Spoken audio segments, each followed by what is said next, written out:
But the price on carbon is going to be the biggest test of them all, isn't it? Absolutely. I think it's going to be a really hard negotiation because the government is banking on the idea that the Greens can't afford to go to the election having voted it down again. The Greens are banking on the fact that the government can't afford to go to another election without a carbon price.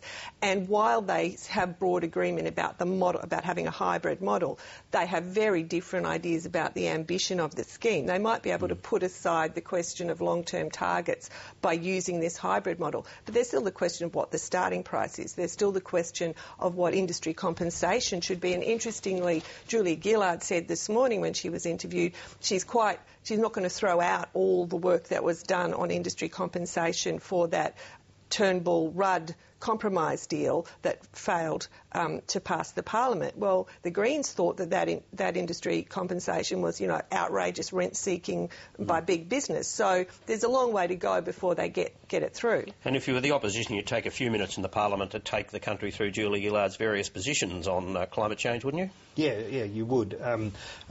It's been a very uneasy, a very difficult road for the government. They supported it. They had this incredibly complex scheme. They argued with negotiated with the opposition and almost got it through. Then they went off to Copenhagen. They came back from Copenhagen. And then they junked it.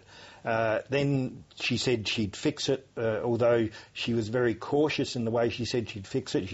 She talked about doing nothing until there was a national consensus, and then all of a sudden it's almost number one on the agenda for the year. I mean, it's a gold mine for opposition. Oh, yes, and it's one thing to get it past the Greens, to get the support of the Greens, but quite another to get public support for it, especially when the opposition is going to be back on its great big new tax campaign. So.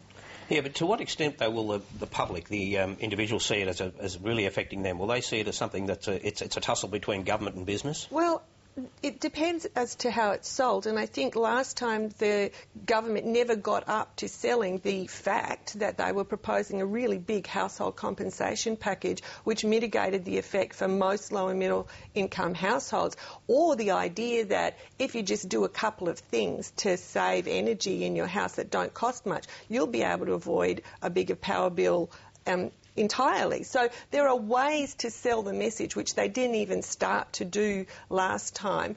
Now, who knows if they'll do it successfully this time. They haven't got a great record as salespeople, but I don't think it's an impossible ask. I think Tony Abbott's great big new tax mantra succeeded because it was up against a void.